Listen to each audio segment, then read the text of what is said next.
Hello everybody and welcome back to the channel, where today we are going to be looking at Dave Smith's Instruments Prophet 08. Now before we get started, I really do want to just pay just a little homage, my own little personal homage to Dave Smith. As some of you may know, he did pass away somewhat recently, and in all honesty, he is like one of the biggest pioneers in the whole synthesizer world. He was the man who created MIDI and came out with all the amazing Prophet synths and all the synths along there and everything. And his whole journey in the mechanical engineering of like sound basically shaped what is modern music today, so to say. So from the bottom of my heart, thank you, Dave, for everything that you have done. So yes, with that said, let's get into it.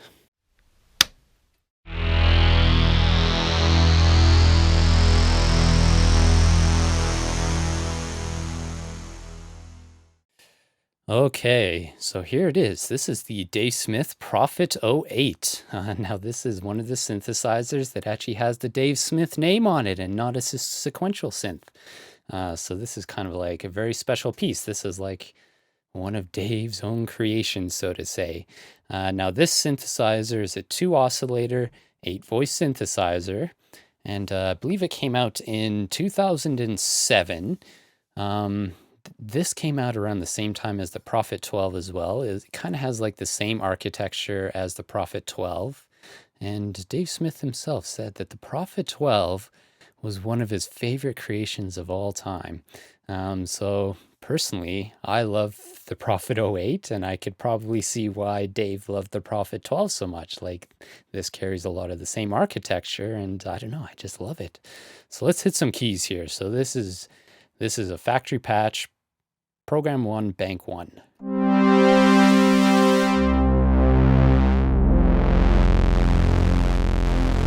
It is just a fat analog juiciness. I absolutely love this synth. It is incredible. It sounds great. And as you can see, I do pair this up with the UAD Astra pedal, but we're going to cover that on a different video. That's going to be in the future because we're going along our little adventure, a little shared adventure of all the synths I've purchased. So to get started, there's a power in the back here. I believe it's 12-volt power. There's a MIDI in, a MIDI out, a MIDI through, and a poly chain out. Now, the poly chain out is quite unique where it kind of pairs with all the other Dave Smith Instruments devices, and it kind of acts as like just adding more voices to the same keyboard. So say I had like a Dave Smith Tetra or something like that, and I'd wanted to play keys on this and in a sense use voices off the Tetra. That's basically what that is. It's almost the same as like a MIDI out.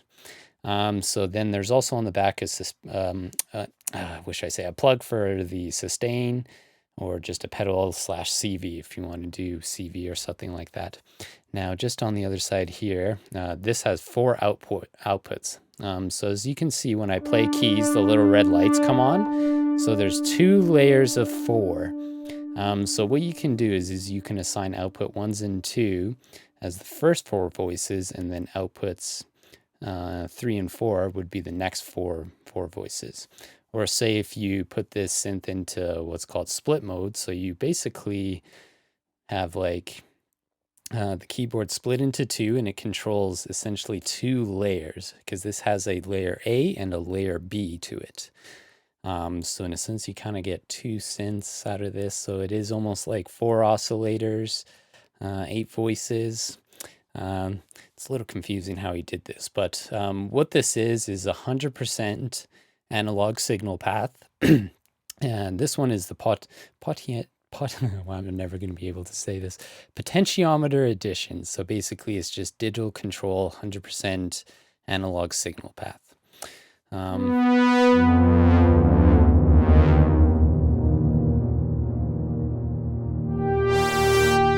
Now the keys. The keys have aftertouch. Very nice key bed. This is one of the the best key beds I've ever played off of. So what I'm going to do is I'm going to go to what's called basic program. This is where it's like init. so to say. I'm going to set the balance over to a single oscillator, and then we'll go through this one by one. So this section little here, these 10 knobs, basically you've got control over oscillator 1 frequency, oscillator 2 frequency. You've got a fine tune on both, and then you can choose the shape for each. You can set the glide, and then this is the mix between the oscillators, and then there is a noise section. You can't really set what kind of noise it is, or what color noise it is. It is just noise is all it is.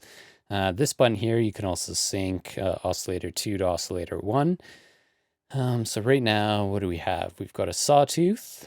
Let me just get there. Pretty basic sawtooth. You can also do a triangle. Basic triangle. You can do a saw triangle. And then you get into your pulses with like a variable pulse width.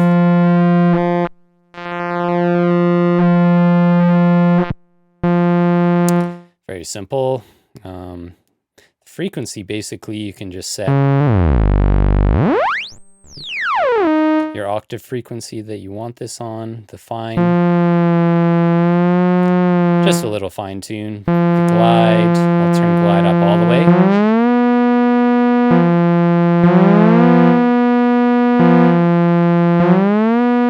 It kind of only glides up from what I notice when I play this synth.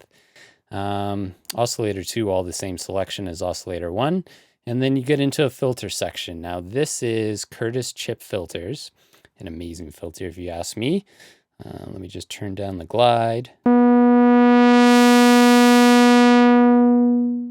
So that's currently set to 4-pole mode. There's also a 2-pole mode.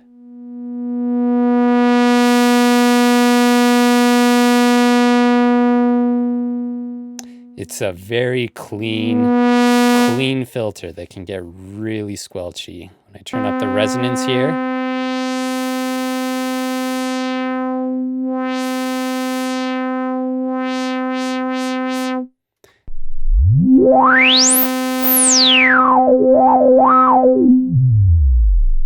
yes, 4-pole is very squelchy on this one. I'm going to turn down the resonance just a little bit. So you've got an envelope amount.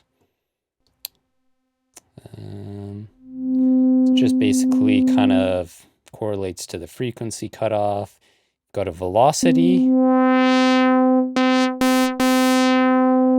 got a key amount. Now the key amount is interesting where, depending on the key, it kind of adjusts the frequency cutoff. The audio mod is another interesting one.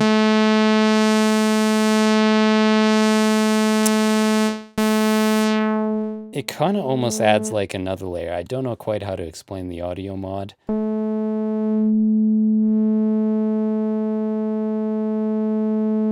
It kind of like maintains the low end, so to say, and just adds a little high end to the frequency. It almost like splits up the oscillator from what I understand. You've got a delay on the filter, and then your simple ADSR. And then you get into your amplitude section. So you've got a VCA level, which is basically almost like a sustain pedal.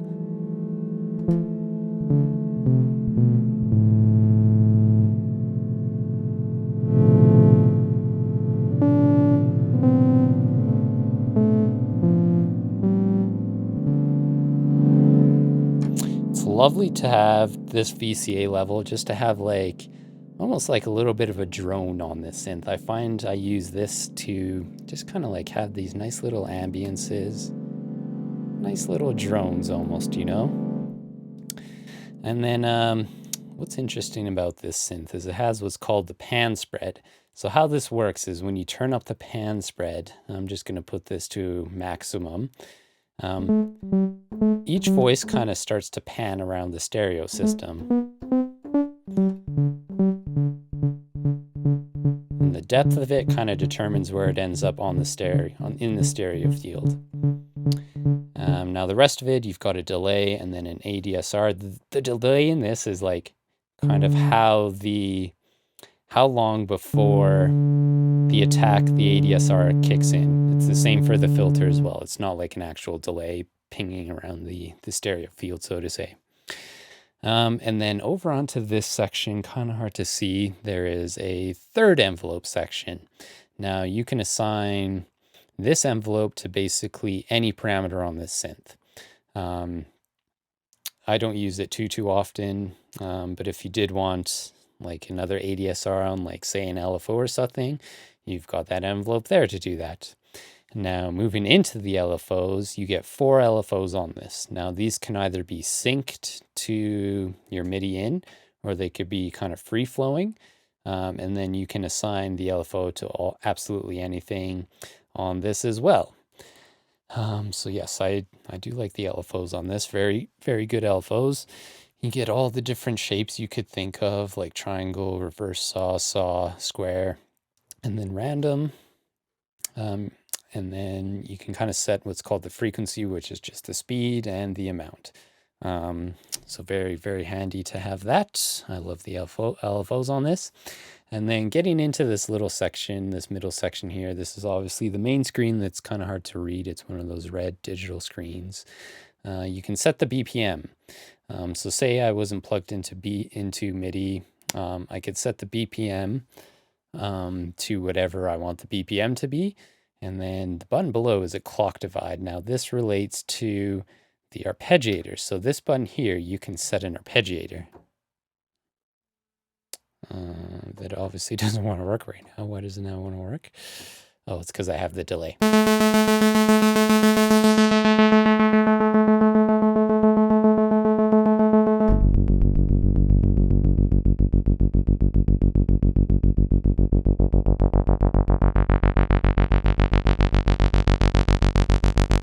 It's a really good arpeggiator. You've got a bunch of different options, like you can set it to like a 16th half or a 16th swing, or a 16 triplet.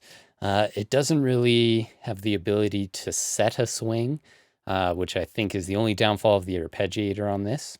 Would have loved if that was on this. So I'm going to turn that off, and then you can get into a gated sequencer. So how it works is when you turn the gated sequencer on, you can see the little lights moving along here. Now how this works is you get a modulation section over here that acts as like the sequencer control. So you get 4 layers, and these are basically destinations for each layer. So say on like layer 1, I want to set like the oscillator all frequency to this here. What I would do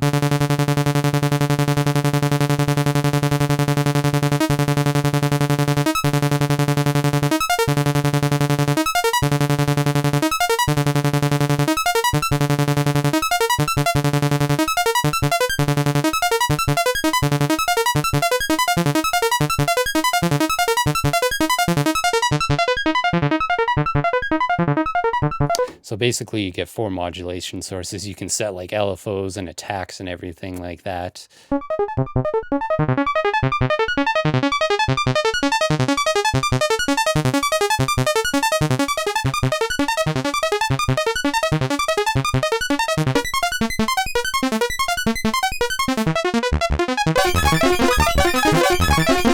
Yes, very decent, really good sequencer. It's an analog sequencer, 100%, and it's nice to just have like the knob section work out the way it does that way.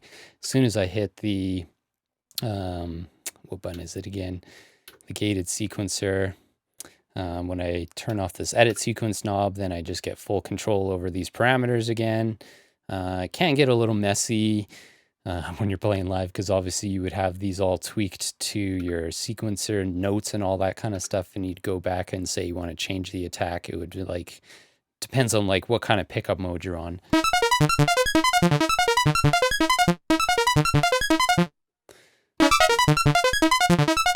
Yes, so yes, it's got a gated sequencer on this. Very good, I like it. And then you get into kind of more like the little barely any menu diving kind of stuff, where you can get into like layer B. So when I hit this button, we are now on layer B. Now you have the option to stack A or B.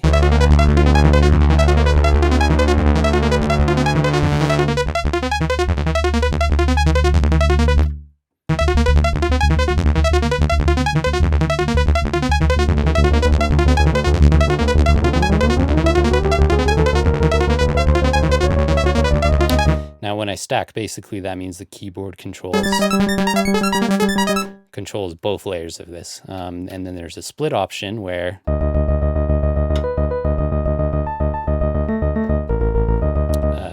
apparently doesn't want to work. I barely ever use split, so I'm not going to explain it. Okay, anyways. Yes, so that is how you can control layer B. Very, very simple. And then you get into a global where you can set like the transpose and fine tune. And then you can like set the MIDI channel to whatever MIDI channel you want, the clocking control, if it's like MIDI in or if it's like a local clock. And then basically all the little deep menu diving stuff that just kind of controls how you control this synth.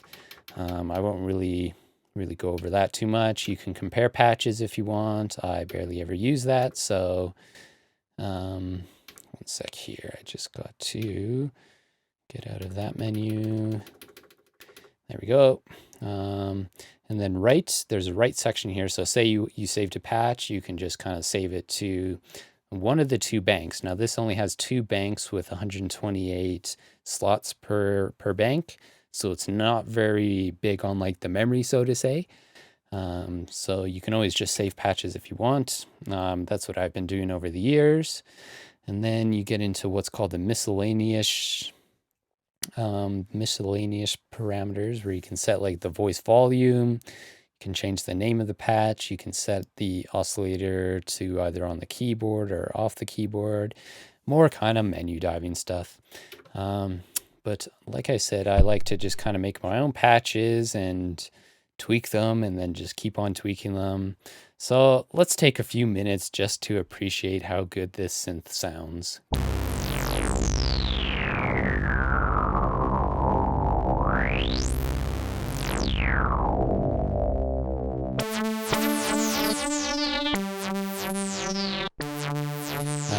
One thing I did almost forget to cover is the pitch bend, and I think it's kind of locked out on that patch. And you also get a mod wheel as well, so you can assign whatever you want to the mod wheel. That's also where this miscellaneous parameters section comes in.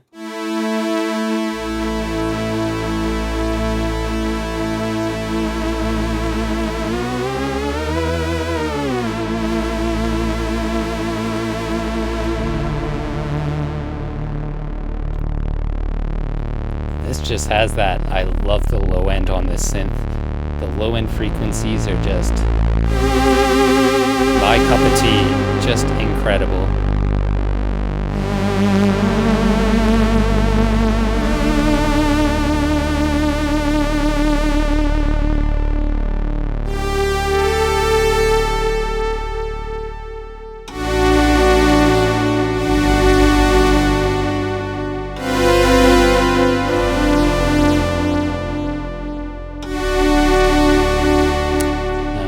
Greatest keys player, but that's just kind of what I like to do on this synth, is learn how to play keys. Yeah, ever since I got this synth, I kind of really started to, play synths more, and I really appreciate just like turning this thing on and just like jamming.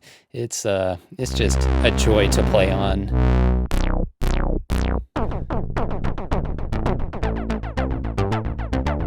Might get copyright struck for that one.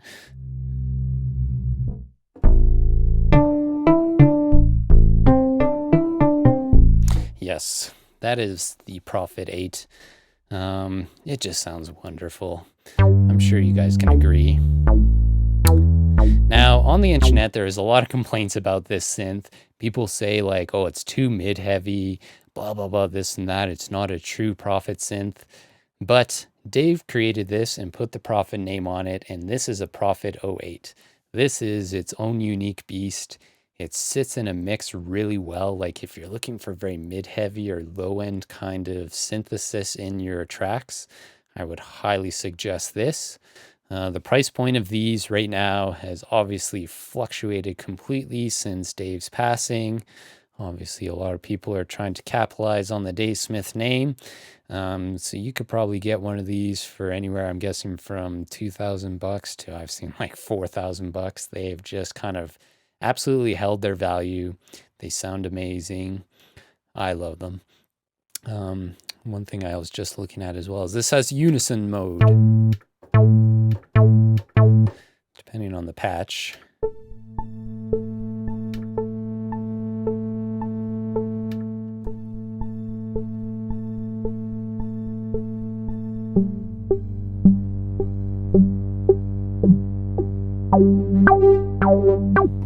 Yes, well, that's about all I can really say about this synth. How would I rate this synth?